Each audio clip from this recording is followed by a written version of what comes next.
ทำไมเราจึงต้องท่องธาตุกรรมมัฏฐานสี่ให้ได้ตามแบบที่เขียนอักษรทุกตัวลงเรื่องนี้ต้องยกคำสอนคือธรรมที่พระองค์ตรัสไว้ว่าการทรงจำธรรมมีอุปการหากมากต่อการปฏิบัติธรรมที่พระองค์ท่านยังไม่ให้มีการลงมือปฏิบัติธรรมหากไม่รู้จักบทธรรมทั้งหมดที่จะนำไปใช้สู่การทำฉะนั้นการทรงจำจึง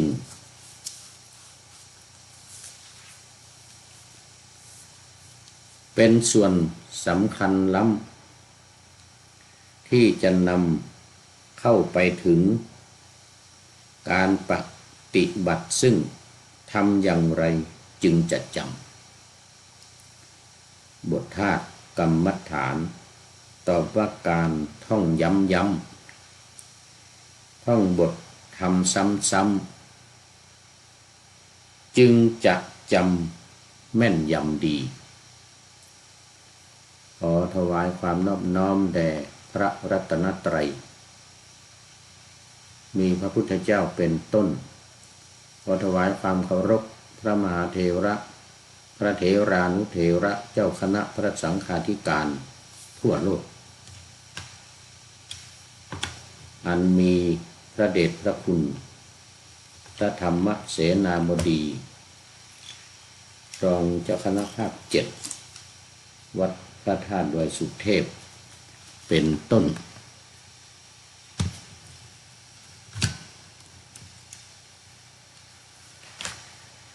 และขออำนวยพรแด่ท่านผู้ฟังท่านผู้ชมสาธุชนพุทธบริษัททั้งหลายวันนี้รายการนาวาวังทองของวัดพระธาตุดอยสุเทพอันมีพระเดชพระคุณหลวงพ่อพระธรรมเสนาบดีรองเจ้าคณะภาค7เป็นประธานออกอากาศทางสถานีวิทยุพระพุทธศาสนาแห่งชาติและจริยธรรมวัดพระธาตุดอยสุเทพระบบ FM 96 เมกะเฮิรตซ์อันมีพ่อครูวันลบนามวงพรหมเป็นผู้อำนวยการอาจารย์พระมหาประสิทธิ์ประสาธิโกเป็นหัวหน้าสถานีและอาตมาภาพพระครูปริยัติยานุศาสตร์เป็นผู้บรรยายเป็นประจำทุก3 วันคือวันศุกร์เสาร์อาทิตย์เวลา7:30 นาทีไปจนถึง8 นาฬิกาโดยประมาณและเวลาบ่ายโมงถึงบ่าย2 โมงเฉพาะวันศุกร์และวันเสาร์และสถานีวิทยุเพื่อการศึกษาพระพุทธศาสนาและวัฒนธรรมวัดฝายหินตำบลสุเทพอำเภอเมืองจังหวัดเชียงใหม่ระบบ FM 104.50 เมกะเฮิรตซ์มีพระครูสมุวิสุวัตรวรกิจโจเป็นผู้อำนวยการและหัวหน้าสถานีออกอากาศ4 วันต่อ1 อาทิตย์คือวันพุธเวลา 18 นาฬิกาถึง 19 นาฬิกาวันศุกร์วันเสาร์และวันอาทิตย์เวลาบ่าย 2 โมงถึงบ่าย 3 โมง วันศุกร์และวันเสาร์บ่าย3 โมงถึงบ่าย4 โมงวันอาทิตย์นี่ก็ต้องขออภัยที่ผู้พูดเองยังไม่ค่อยจำผิดถูกที่ว่าย้ำซ้ำอยู่บ่อยๆนี้ก็เพื่อที่จะให้ตัวเองนี่แหละจำส่วนผู้ฟังที่ติดตามรับฟังทางสถานีวิทยุก็คงจะจำกันดีแล้วเมื่อถึงวันจันทร์ขอไปเมื่อถึงวันพุธก็6 โมงเย็นถึงวันศุกร์เสาร์อาทิตย์ก็ศุกร์กับเสาร์ก็บ่ายโมงถึงบ่าย2 โมงอันนี้วัดพระธาตุดอยสุเทพ96 เมกะเฮิรตซ์ส่วนศุกร์เสาร์อาทิตย์ของวัดฝายหินก็บ่าย2 โมงถึงบ่าย3 โมงวันศุกร์กับวันเสาร์บ่าย3 โมงถึงบ่าย4 โมงวันอาทิตย์เนี่ยมันจะจำสับสนกันอย่างนี้แหละ ที่วัดพระธาตุดอยสุเทพนั้นไม่มีวันอาทิตย์นะไม่มีแต่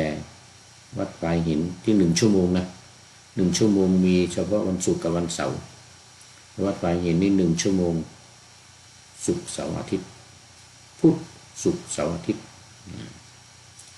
เอาแล้วก็ เสียเวลามานิดหน่อยขออภัยสำหรับวันนี้ก็ยังเหมือนเดิมคือถ่ายทอดเสียงล่วงหน้ามาจากวัดโพธิศูนย์ปฏิบัติธรรมวัดพระธาตุดอยสุเทพไอคือหน้าทานลินประเทศเอสโตเนียก็เรียกว่าลอยน้ำมาลอยทะเลมา ลอยทะเลมาเข้าสู่สถานีวิทยุที่ว่าลอยทะเลมานี่ก็เพราะว่าตอนนี้อยู่กลางทะเล อยู่กลางทะเล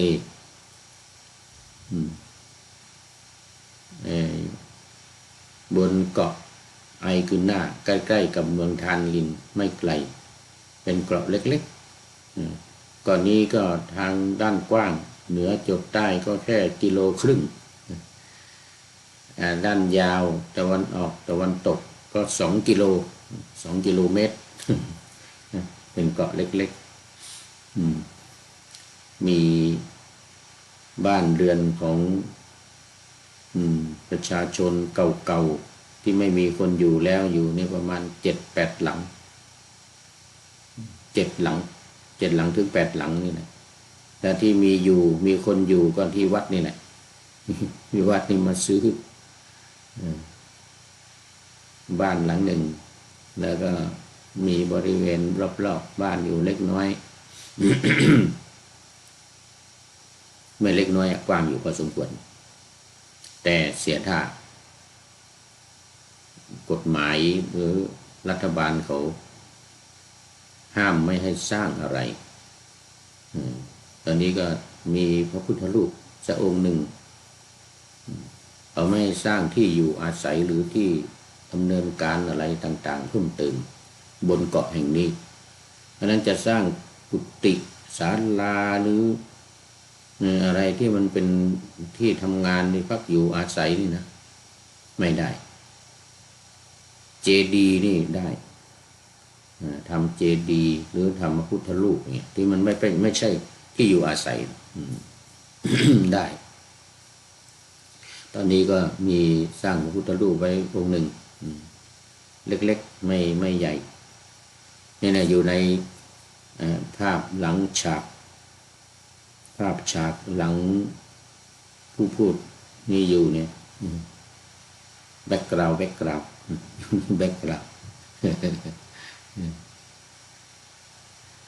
นะก็ดำเนินการศาสนกิจเกี่ยวกับการปฏิบัติธรรมทุกอาทิตย์แต่ช่วงนี้เป็นช่วงหน้าหนาวหิมะมากเข้าไม่ได้ก็ ไปจัดในเมืองเอาพระไปดีกว่าเอาคนเข้ามาเยอะๆคนเยอะมาลำบากมาไม่ได้บางครั้งก็คลื่นทะเลสูงข้างในนี่ก็ออกไม่ได้เหมือนกันออกไม่ได้เหมือนกันออกก็ถ้ามีงานนี่ก็ต้องไปล่วงหน้า2 วัน 3 วันเหมือนที่เล่าให้ฟังเมื่อครั้งก่อนนู้นมา3 อาทิตย์ที่ผ่านมาต้องออกล่วงหน้าไปตั้งแต่วันพุธมีงานวันศุกร์วันเสาร์ศุกร์เสาร์อาทิตย์ต้องออกไปล่วงหน้าเพราะว่าช่วงนั้นจะออกไม่ได้วันศุกร์จะออกไม่ได้คลื่นทะเลสูง6 เมตร5 เมตร6 เมตรสูงท่วมหัวอยู่เรือเล็กเรือใหญ่ก็ออกไม่ได้เข้าไม่ได้อย่างนี้เป็นต้นนะแล้วก็ประชาสัมพันธ์งานอีกอย่างหนึ่งวันที่21ที่จะถึงนี้ก็เป็นงานเปิดเขาเรียกบุ๊กแฟร์นะจะเปิดให้หนังสือพระไตรปิฎกแปลจากภาษาบาลีเป็นภาษาเอสโตเนียรวมทั้งอรรถกถาธรรมบทอีก8 เล่มก็ไปจัดแสดงนิทรรศการให้กับเป็นการประชาสัมพันธ์ให้คนทั้งหลายได้มาเข้าดูเข้าชมหรืออยากจะได้ไปไว้เป็นสมบัติของตัวเองไปไว้อ่านที่บ้านอะไรอย่างไรนี่ก็รับไปได้เลยฟรีแจกฟรี แต่รับบริจาคถ้ามีศรัทธาจะบริจาคเล็กๆน้อยๆหรือมากๆก็ตามอัธยาศัยเพื่อที่ทำนี้เป็นการเผยแผ่พระพุทธศาสนาให้แพร่กระจายไปในเรื่องของธรรมะขององค์สมเด็จพระสัมมาสัมพุทธเจ้าในพระไตรปิฎกในอรรถกถาแล้วก็มีโครงการจะแปลอรรถกถาคัมภีร์วิสุทธิมรรคอีกด้วยตอนนี้ก็แปลพระไตรปิฎกทีฆนิกายอยู่ก่อนทีฆนิกายหลังจากนั้นก็จะขยายไปเรื่อยๆเยอะๆสำคัญต้องหาทุนมาจัดพิมพ์เนี่ยมันลำบากตรงนี้แหละจะพิมพ์ได้มากได้น้อยขึ้นอยู่กับงบประมาณหางบประมาณมาพิมพ์เพราะว่าทำเป็นการกุศลไม่ขายไม่มีการขายไม่จัดขายจัดจำหน่ายไม่จำหน่ายขายแต่เป็นการจำหน่ายจ่ายแจกจำหน่ายจ่ายแจกอันนี้ก็ประชาสัมพันธ์ให้กับทุกท่านที่เข้ามาในเฟซในไลน์ใน YouTube ของรายการนาวาวังทองและรายการอื่นๆที่กำลังจัดทำอยู่เช่นพระไตรปิฎกลอยฟ้ารายการธรรมะหลังธรรมวัดเย็นธรรมทัศน์แต่ตอนนี้เป็นเวลาดึกดื่นค่อนคืนที่เมืองไทยตี 4:14 นาที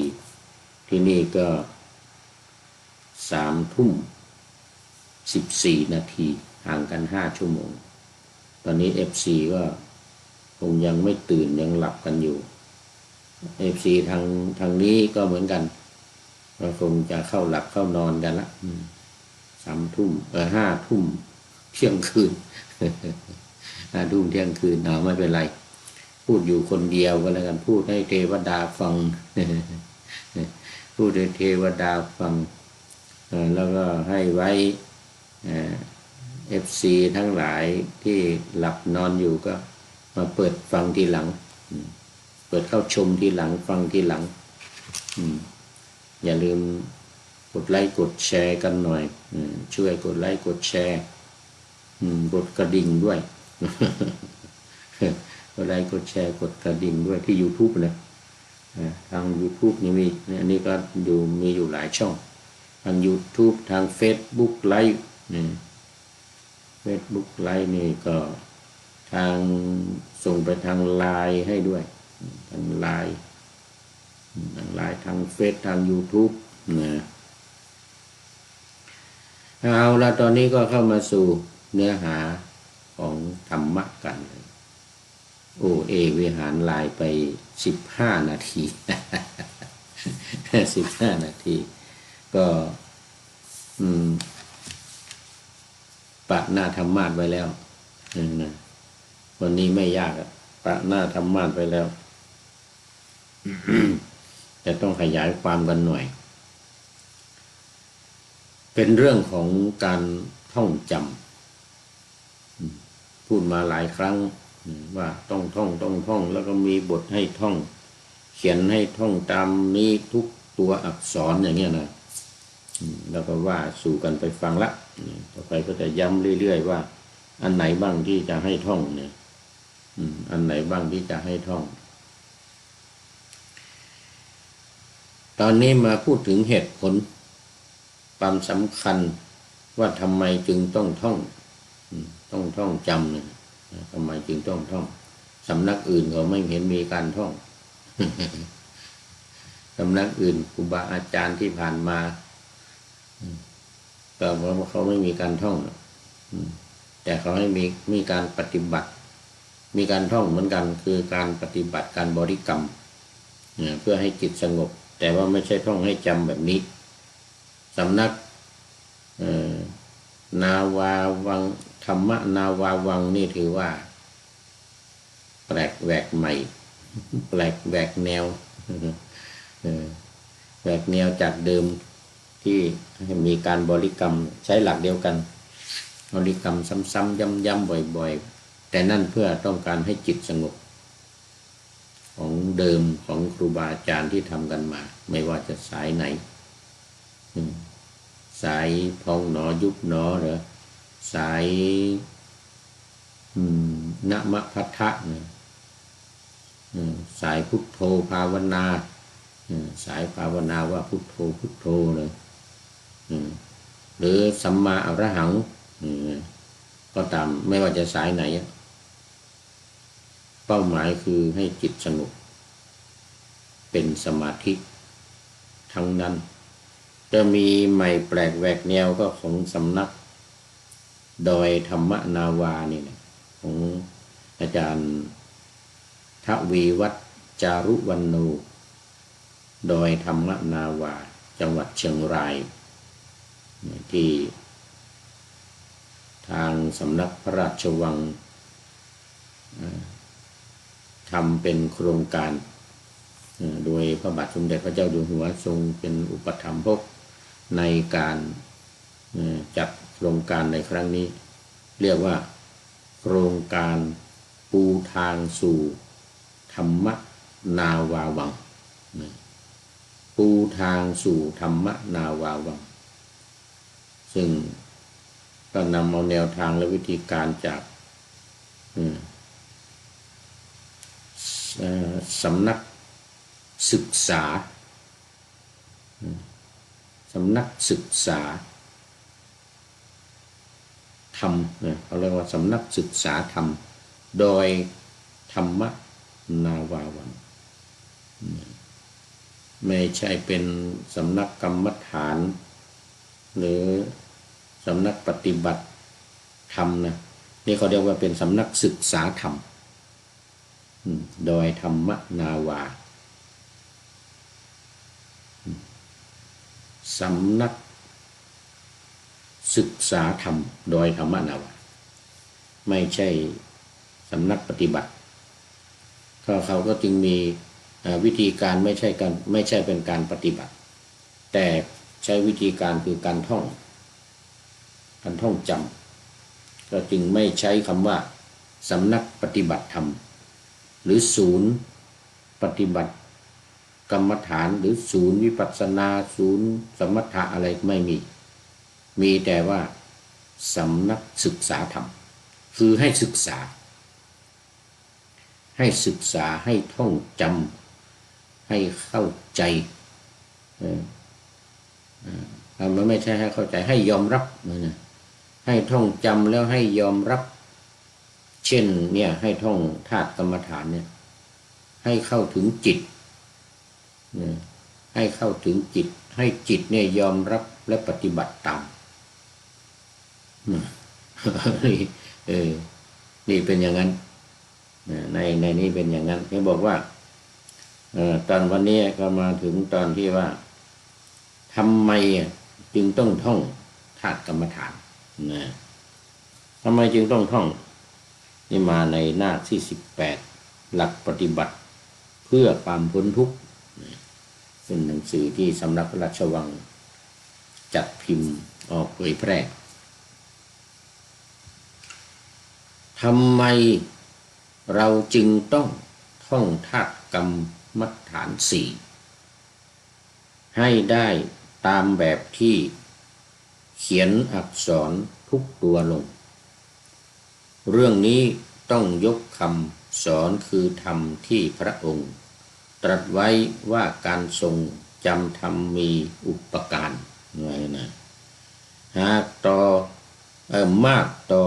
การปฏิบัติธรรมที่พระองค์ท่านยังไม่ให้มีการลงมือปฏิบัติธรรมหากไม่รู้จักบทธรรมทั้งหมดที่จะนำไปใช้สู่การทำ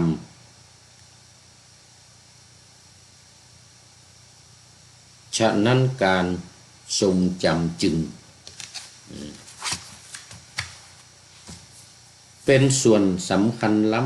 ำที่จะนำเข้าไปถึงการปฏิบัติซึ่งทำอย่างไรจึงจะจำบทธาตุกรรมฐานตอบว่าการท่องย้ำท่องบททำซ้ำๆจึงจะจำแม่นยำดีว่างั้น นั่นก็หมายถึงว่าเป้าหมายอยู่ที่การท่องจำนี่แหละเป้าหมายอยู่ให้จำให้ขึ้นใจแล้วก็ให้ถึงใจให้จำให้ขึ้นใจให้ถึงใจมาดูเหตุผลที่ทางสำนักได้เขียนไว้ในหนังสือหลักปฏิบัติเพื่อความพ้นทุกข์นี่ก็บอกว่าทำไมจึงต้องท่องธาตุกรรมฐาน4ให้ได้ตามแบบทุกตัวอักษรเรื่องนี้ต้องยกคำสอนที่พระพุทธเจ้าตรัสไว้ว่าการทรงจำธรรมมีอุปการะมากต่อการปฏิบัติธรรมพระองค์จะยังไม่ให้ลงมือปฏิบัติหากไม่รู้บทธรรมที่จะนำไปใช้สู่การปฏิบัติฉะนั้นการทรงจำธรรมจึงเป็นส่วนสำคัญที่จะนำไปสู่การปฏิบัติ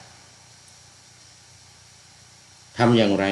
จึงจะจำบทธาตุกรรมฐานได้ตอบว่าต้องท่องย้ำๆซ้ำๆจึงจะสามารถจำได้เน้นอยู่ตรงนี้นะเน้นอยู่ในเรื่องของการท่องนี่นะต้องให้จำเนี่ยเหมือนบทประพันธ์ที่ลงท้ายไว้ทุกครั้งเนี่ยนะว่าต้องท่องย้ำๆซ้ำๆจำในจิตจนมันติดในใจไม่หายหน้าเมื่อท่องจำได้แล้วความรู้นี้เพียงต่อการปฏิบัติหรือไม่นี่มีคำถามขึ้นมาคำถามซ้อนคำถามที่2คำถามที่1คือทำไมจึงต้องท่องธาตุเหตุผลว่าไปแล้วคือเพื่อให้จำในเรื่องแล้วทำไมต้องแล้วก็เมื่อท่องจำได้แล้วเนี่ยความรู้นี้มันเพียงพอต่อการปฏิบัติหรือไม่คำตอบก็คือยังไม่เพียงพอนั่นยังไม่เพียงพอเหตุใดจึงยังไม่เพียงพอการที่ให้ท่องจำนั้นพระอาจารย์ต้องการให้บทธาตุกรรมฐาน4นี้ ลงลึกไปสู่ระดับจิตนี่ต้องการให้ลงลึกไปสู่ระดับจิตหมายถึงให้จิตร่วมรับรู้รับทราบตามที่เรารู้และอะไรเป็นคนรู้อะไรเป็นเราเป็นรู้นะแล้วก็ให้ลงไปสู่จิตไอ้ที่รู้นี่เป็นจิตหรือไม่ใช่จิตลองฟังต่อไปก่อนนะฟังต่อไปว่าทำไมจึงต้องว่าลงสู่จิตก็ผู้ที่จำเนี่ยก็คือจิตนะผู้ที่จำนี่ก็คือจิตแต่ทำไมจึงต้องลงไปสู่จิตอีกทีหนึ่งแสดงว่าเรากับจิตนั้นไม่ใช่อันเดียวกันหรือยังไงลองฟังไปก่อนลงลึกสู่ระดับจิตหมายถึงให้จิตร่วมรับรู้รับทราบตามที่เรารู้ทุกคนต้องเข้าใจก่อนว่าภาวะชีวิตของมนุษย์มีอยู่สองด้านด้านแรกคือด้านตัวเราด้านที่สองคือด้านของจิตนั่นแสดงว่าเป็นสองอย่างแสดงว่าตัวเรากับจิตไม่ใช่อันเดียวกันตัวเราก็คือหมายถึงร่างกายเราเนี่ยตัวเรานี่นะหมายถึงร่างกายแล้วร่างกายเนี่ยมันจะจำได้ยังไงเดี๋ยวฟังต่อไปแต่ว่าด้านที่สองด้านจิตอันนี้แน่นอนเป็นผู้จดจำเป็นผู้รู้เป็นผู้จดจำแต่ตัวเราเนี่ยมันจะเป็นมันจะจำได้ยังไงฟังด้านตัวเราเมื่อเรารู้เราเรียนเราศึกษาเรารับทราบหรือถูกปลูกฝังซึมซับเรื่องใดๆก็ตามนั่นคือตัวเรานี่คือตัวเราแต่ในส่วนของจิตเป็นอีกเรื่องหนึ่งเมื่อเรารู้สิ่งใดไม่ได้หมายถึงว่าจิตจะรู้ตามในสิ่งที่เรารู้นั้นแสดงว่าตัวเราเนี่ยมันเป็นผู้รู้เป็นตัวรู้นะแล้วก็จิตนี่เป็นอีกอย่างหนึ่งนะแสดงว่าจิตเนี่ยไม่แน่ใจไม่ใช่ไม่แน่ใจคือไม่ได้หมายถึงว่าจิตจะรู้ตามในสิ่งที่เรารู้นั้นเพราะนั้นแสดงว่าเรากับจิตนี่ต่างกันเช่นทั้งที่เรารู้ว่าสิ่งนี้ดีเป็นสิ่งที่ควรทำแต่จิตกลับบอกว่าเอาไว้ก่อนยังไม่ต้องทำก็ได้จิตมันสั่งมาเว้ย จิตบอกว่าไม่ต้องทำก็ได้นี่แสดงให้เห็นว่าจิตไม่ได้ทำตามหรือไม่เห็นด้วยกับเราทุกเรื่อง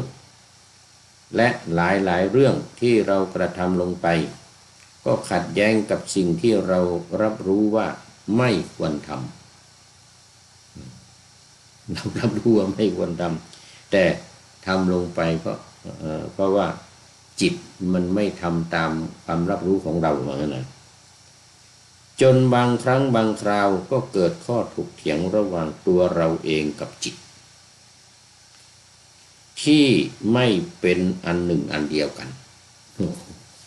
แสดงว่าตัวเรากับจิตเนี่ยตัวเราเนี่ยรู้แสดงว่าตัวเราเนี่ยรู้ที่ว่ามันนี่คือตัวเรานี่รู้แต่จิตไม่เอาด้วยจิตไม่ทำตามดังนั้นบทธาตุกรรมฐาน4นี้เราจึงต้องท่องย้ำซ้ำๆเพื่อให้ความรู้ในธาตุกรรมฐานลงลึกไปสู่ระดับจิตจะทราบได้อย่างไรว่าความรู้ในธาตุกรรมฐานลงลึกสู่ระดับจิตแล้วนี่จะทราบอย่างไรให้สังเกตว่าขณะที่ท่องบทธาตุกรรมฐาน4ย้ำซ้ำๆจะมีจังหวะหนึ่งที่จิตท่องขึ้นมาเองได้นะจิตท่องขึ้นมาเองได้โดยที่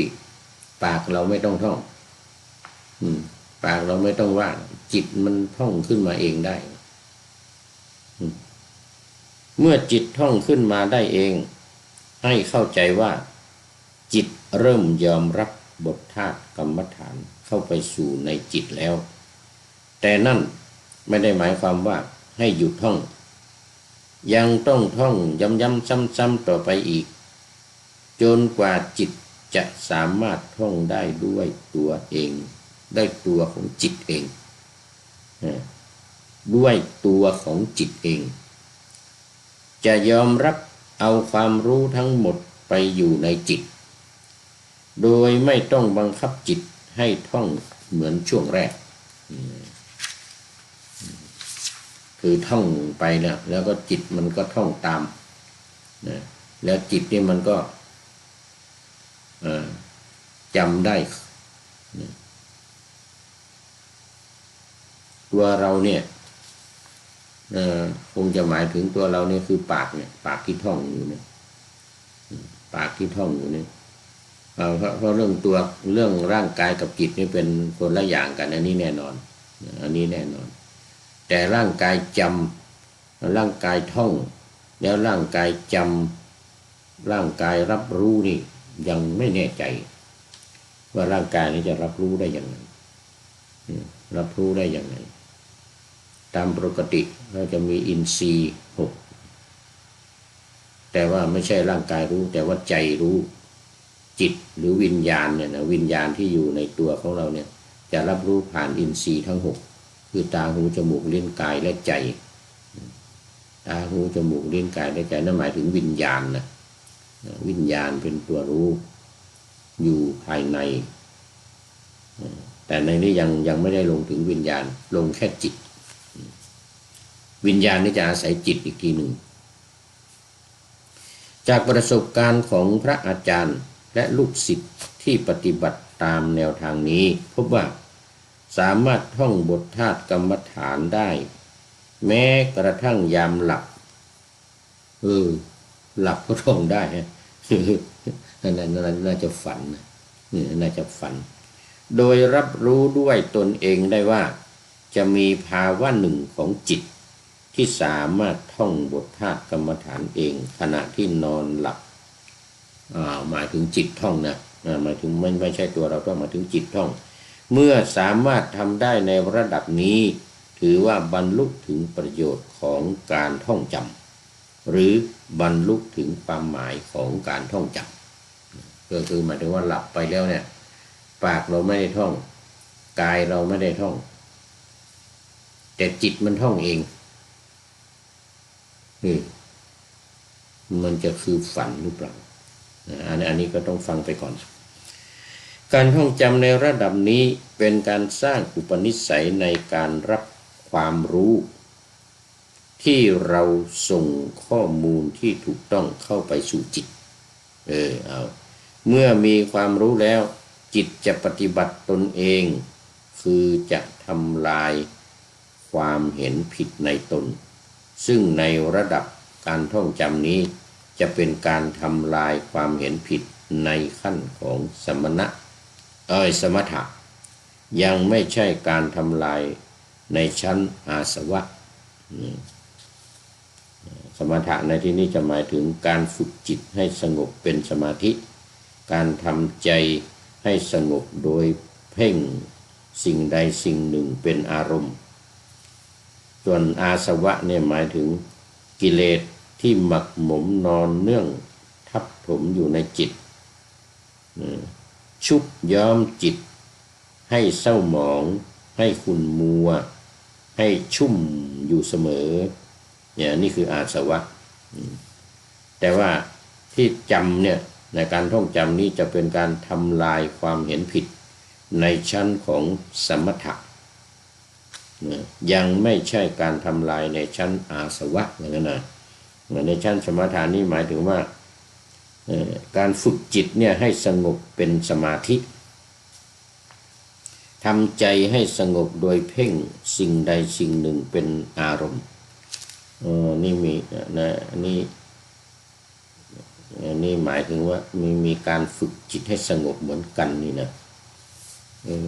การฝึกจิตให้สงบเหมือนกันแต่ว่าการฝึกจิตเนี่ยไม่ได้บริกรรมไม่ได้ทำแบบเก่าแบบเดิม เพราะว่าถือว่าการท่องเนี่ยเป็นการฝึกจิตให้สงบเพราะว่าไม่มีการนั่งทำสมาธิไม่มีการนั่งทำสมาธิมีแต่มีการท่องอย่างเดียวท่องหูดับตับแตกท่องจนหูดับตับแตกไม่มีการนั่งบริกรรมพุทโธพุทโธหรือสมาอรหังอะไรต่างๆไม่มีเพราะฉะนั้นเป็นการทำจิตให้สงบโดยการท่องนี่แหละท่องเนี่ยจิตจะสงบเองจิตจะสงบเป็นสมาธิกระทำใจให้สงบโดยท่องเดี๋ยวก่อนโดยเพ่งสิ่งใดสิ่งหนึ่งเป็นอารมณ์เพ่งสิ่งใดสิ่งหนึ่งเป็นอารมณ์ก็เช่นธาตุกรรมฐานเนี่ยเรามาเพ่งมาท่องจนติดในอารมณ์จนเป็นอารมณ์เอามาท่องจนติดเป็นอารมณ์ในอารมณ์เป็นสมาธิมันจะจิตจะสงบจะเป็นสมาธิเอง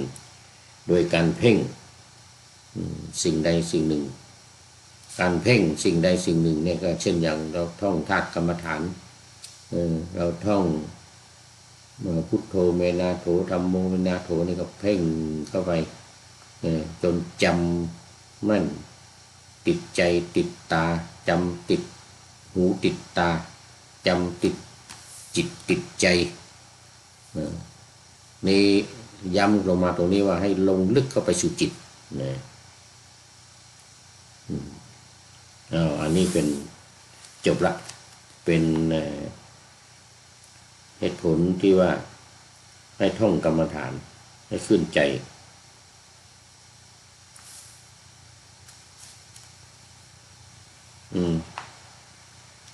เมื่อท่องธาตุกรรมฐานบทธาตุกรรมฐานจนจำขึ้นใจแล้วจึงดำเนินต่อไปในลำดับที่3อันนี้ถึงแค่ชั้นของสมถะยังไม่ใช่การทำลายในชั้นอาสวะทำลายในชั้นอาสวะนี่ก็หมายถึงว่ากิเลสที่หมักหมมนอนเนื่องทับถมอยู่ในจิตชุบย้อมจิตให้เศร้าหมองให้ขุ่นมัวให้ชุ่มอยู่เสมออันนี้คือจะทำลายกิเลสเหล่านี้ให้หมดไปอันนี้เรียกว่าเป็นชั้นอาสวะตอนนี้ที่การท่องให้จำให้จิตสงบเนี่ยมันเป็นเพียงชั้นของสมถะเท่านั้นก็แสดงว่าไม่ใช่วิปัสสนาไม่ใช่ที่ว่าจะทำลายอาสวะนั้นต้องใช้วิปัสสนาแต่ตรงนี้เป็นการท่องเป็นสมถะเป็นสมถะเท่านั้นสมถะหมายถึงการฝึกจิตให้สงบเป็นสมาธิการทำใจให้สงบโดยเพ่งสิ่งใดสิ่งหนึ่งเป็นอารมณ์เช่นอย่างกสิณเนี่ยอย่างกสิณแต่ว่าในที่นี้เขาจะไม่เอากสิณมาท่องนะวรรณกสิณคือดินน้ำลมไปเป็นกสิณขอไปวรรณกสิณสีขาวเหลืองแดงเขียวขาวเขียวเหลืองแดงนี่เป็นธาตุกสิณส่วนวรรณกสิณนี่คือเนี่ยขาวเขียวเหลืองแดงเป็นวรรณกสิณส่วนการเอาธาตุมาเพ่งดินน้ำลมไฟอันนี้จะเป็นธาตุกสิณหรืออากาศหรือวิญญาณว่าอย่างนี้นะอากาศหรือวิญญาณอย่างในกสิณ10เนี่ยมันจะมีถึงอากาศถึงวิญญาณดังนั้นก็แสดงว่าสมถะเดี๋ยวกันเห็นผิดในขั้นของสมถะจะเป็นการทำลายความเห็นผิดในชั้นของสมถะการท่องจำเนี่ยนะในระดับนี้หมายถึงระดับที่ว่าจิตท่องในระดับที่ว่าจิตมันท่องเองนอนหลับก็จิตท่องตื่นขึ้นมาก็ปากท่องแต่จิตเนี่ยปากไม่ต้องท่องแม้หลับจิตมันก็ท่องขึ้นมาเองแล้วจะรู้ได้ยังไงว่าจิตมันท่องขึ้นมาก็รู้ได้จากที่ว่าความรู้สึก ในขณะที่เราหลับหรือขณะที่เราตื่นมาแล้วจิตมันท่องเองแล้วปากเราไม่ได้ท่องอย่างเงี้ยเรียกว่าร่างกายเราไม่ได้ท่องปากไม่ได้ท่องแต่มันท่องอยู่ในใจมันจำอยู่ในจิตไม่ได้ดูขอต้อนรับคุณโยมพนมเคารพรัตกราบนมัสการครับเงินนะแล้วก็ตามมาอีกด้วยท่านอาจารย์โอ้หลวงพ่อทิสงึมรำหลวงพ่อทิสงึมรำนี่จาก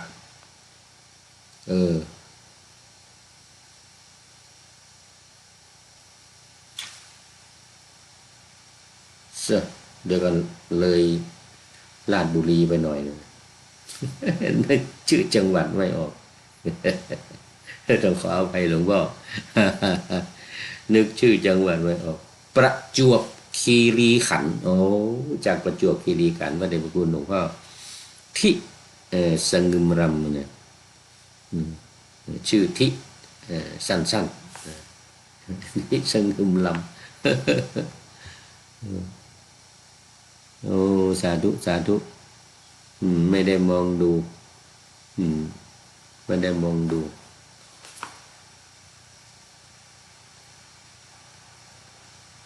ต้องขออภัยตอนนี้มันดึก3:41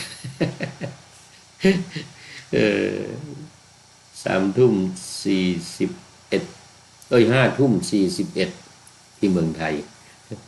ที่เอสโตเนีย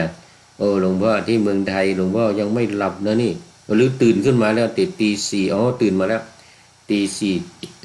4:42ก็จะตื่นมาทำสมาธิภาวนาหรือตื่นมาเตรียมทำวัดสวดมนต์ตี 4:30 ตี 5นะส่วนคุณโยมพนมเคารพรัตน์ก็น่าจะกำลังตื่นตื่นมานานแล้วเนี่ย13 นาทีแล้วเนี่ยเข้ามาได้13 นาทีแล้วขออภัยไม่ได้ชะแงแลดูจริงก็อยู่ตรงหน้านี่แต่มัวพูดมัวอ่านนี่มันก็เลยไม่ได้ดูขอไปแล้วอีกอย่างหนึ่งวันนี้คิดว่าจะไม่มี FC เข้ามาแล้วเพราะว่าทางเมืองไทยก็คงยังไม่ตื่นทางเมืองนอกนี่ก็คงยังกำลังเข้าหลับเข้านอนกันก็เลยไม่ได้สนใจไม่ได้ดูความคิดเห็นคอมเมนต์ที่ท่านผู้ฟังท่านผู้ชมคอมเมนต์กันเข้ามาตื่นแต่เช้าเลยทีเดียวเหมือนกันนะอันนี้พูดยังไม่ได้หลับนะจะให้จบรายการนี้กันจบรายการนี้ก็คงจะประมาณเที่ยงคืนใช่นะประมาณเที่ยงคืนก็จะได้เข้านอนพยายามปรับเวลาให้เข้ากับท้องถิ่นเพราะว่ามันเนี่ยความจริงช่วงนี้นะที่เมืองไทยมันก็กำลังจะสว่างอยู่แล้วกำลังจะสว่างเลยต้องปรับเวลาอีกสัก2 เดือนอีกสัก2 เดือนก็จะชินกับเวลาตามนี้ต่อไปสัก3 ทุ่มก็จะต้องเข้านอนได้3 ทุ่มเข้านอน นะมาย้ำวันนี้ในหัวข้อว่าทำไมจึงต้องท่องธาตุกรรมฐานคำตอบก็คือว่ามีตัวเรานี่มี2คือมีรูปกับนามนี่แหละก็คือมีจิตกับกายแต่จิตกับกายแต่ที่งงอยู่หน่อยก็คือว่า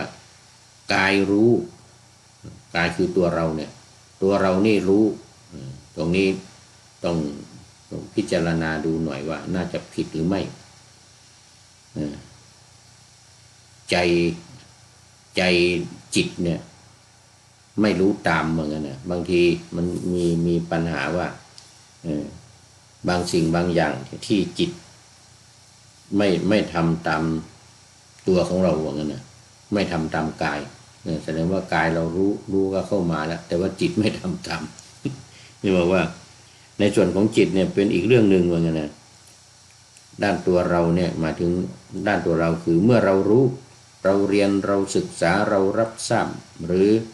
ถูกปลุกฝังซึมซับเรื่องใดๆก็ตามนั่นคือตัวเราเดี๋ยวหมายถึงตัวเราเนี่ยหมายถึงการซึมซับการจำอะไรต่างๆนะความจริงเป็นส่วนของนามนะถ้าเราว่าในหลักขันธ์ห้าเนี่ยรูปคือร่างกายเรานี่คือตัวเรานี่แล้วก็นามนี่ก็คือตั้งแต่เวทนาสัญญาสังขารวิญญาณวิญญาณนี่แหละตัวรู้ตัวรับทราบตัวรู้ซึ่งมันอยู่กับใจเข้ามาปฏิสนธิแล้วก็อยู่ในหัตถ์ไทยอยู่ที่ใจของเราเขาเรียกว่ามันเป็นวิญญาณตัวรู้ผ่านทางตาทางหูทางจมูกทางลิ้นทางกายและทางใจเนี่ยวิญญาณตัวนี้จะรู้เขาเรียกว่าวิญญาณหกจะรู้ผ่านทางตาทางหูทางจมูกทางลิ้นทางกายและทางใจรู้ผ่านนะมันไม่ใช่กายนะมันไม่ใช่ตัวเรานะจิตเนี่ยวิญญาณเนี่ยวิญญาณนี่มันไม่ใช่ตัวเราคราวนี้พอเรารู้อะไรมาเนี่ยรู้อะไรมาซึ่งมันตอนนี้แหละตอนนี้แหละคือตอนที่ว่าตัวเรารู้เนี่ยตัวเรารู้นี่คือตัวเราคืออะไรในนี้ตัวเราคือจิตก็ไม่ใช่เพราะว่าในนี้บอกว่าต้องให้จิตรู้ต้องให้จิตทำตามจิตรู้ว่าจิตทำตามถ้าตามที่ในขันธ์ห้าหรือในอินทรีย์หกเนี่ยจิตเนี่ยก็อยู่ในอินทรีย์ทั้งหกนะตาหูจมูกลิ้นกายและใจไอ้ใจตัวนี้ใช้คำว่ามโนนะครับว่ามโนแต่ว่าตัวรู้เนี่ยจะเป็นตัวอาศัยใจอาศัยหัตถ์ไทยคือหัวใจเนี่ยอีกทีหนึ่งเป็นตัวรู้ผ่านตาหูจมูกลิ้นกายและใจคือแสดงว่าใจกับวิญญาณเนี่ยมันคนละตัวกันเพราะนั้นจิตเนี่ยจิตกับวิญญาณคนละตัวแต่จิตเนี่ยอยู่ในกลุ่มเดียวกันกับตาหูจมูกลิ้นกายตาหูจมูกลิ้นกายใจมโนมโนแต่ตัววิญญาณเนี่ยเป็นตัวที่รู้ผ่านมโนด้วยคือผ่านทางใจด้วยก็ใจคิดใจที่คิดขึ้นมาคิดสิ่งนั้นสิ่งนี้ขึ้นมาวิญญาณเป็นตัวรู้แต่ในที่นี้ไม่ได้พูดถึงวิญญาณพูดถึงแต่จิตอย่างเดียวพูดถึงจิตอย่างเดียวแล้วก็และตัวของเราเช่นทั้งที่เรารู้ว่าสิ่งนี้ดีเป็นสิ่งที่ควรทำแต่จิตกลับบอกว่าเอาไว้ก่อนยังไม่ต้องทำก็ได้นี่แสดงให้เห็นว่าจิตไม่ได้ทำตามหรือไม่เห็นด้วยกับเราทุกเรื่องและหลายๆเรื่องที่เรากระทำลงไปก็ขัดแย้งกับสิ่งที่เรารับรู้ว่าไม่ควรทำจนบางครั้งบางคราวก็เกิดข้อถกเถียงระหว่างตัวเราเองกับจิตที่ไม่เป็นอันหนึ่งอันเดียวกันนะ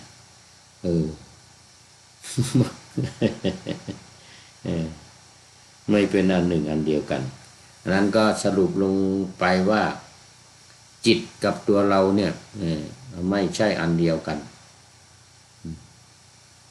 ถึงแม้ว่าจะแย้งกับหลักการที่ว่าตัวเราหรือขันธ์ที่หนึ่งขันธ์คือรูปเนี่ยตัวเราขันธ์คือรูปซึ่งประกอบด้วยธาตุสี่แล้วก็อุปาทายรูปอีก24เป็นรูป28 นารูปทายรูปนี้ก็จะอาศัยมหาภูตรูปสี่คือดินน้ำลมไฟที่ประกอบกันอยู่เนี่ยที่ประกอบกันอยู่เนี่ยที่เป็นส่วนแข็งแข็งเป็นส่วนอึบอับเป็นส่วนที่ร้อนแล้วก็เป็นส่วนที่แข็งสี่อย่างที่อยู่ในตัวของเราเนี่ยสี่อย่างที่อยู่ในตัวของเราเนี่ยมีลักษณะต่างๆเกิดขึ้นอีก24อย่างเรียกว่าภูปาทายรูปอาศัยรูปใหญ่นี้อาศัยดินน้ำลมไฟที่ประชุมกันอยู่นี้เช่นประสาททั้ง5เนี่ยประสาทของเราทั้ง5คือประสาทตาประสาทหูประสาทลิ้นประสาทจมูกประสาทกายเนี่ยประสาททั้ง5เนี่ยเป็นสิ่งที่ประกอบอยู่หรืออาศัยธาตุทั้ง4นี้อยู่เช่นอาศัยจมูกอาศัยหูอาศัยลิ้นอาศัยร่างกายภายนอกอาศัยตาอาศัยตาเนี่ยเห็นไหมมันอาศัยอยู่อย่างนี้ไอ้ประสาททั้ง5เนี่ยตาหูจมูกลิ้นกายใจตาหูจมูกลิ้นกายใจไม่เอาใจไม่นับนะใจนี่ไม่นับเพราะว่าใจนี่ถือว่าเป็นจิตถือว่าเป็นจิตไม่นับอยู่ในประสาททั้ง5นี้เพราะว่าอะไรเพราะว่าจิตเนี่ยเป็นตัวจิตกับวิญญาณเนี่ยเป็นตัวรับรู้เป็นตัวรับรู้อยู่ภายในไม่ได้อยู่ภายนอกจิตหรือมโนเนี่ยมโนเนี่ยเป็นสิ่งที่อยู่ภายในอยู่กับหัตถ์ไทยอยู่กับหัวใจอยู่กับวิญญาณอยู่กับหัวใจกับวิญญาณอันนี้คือจิต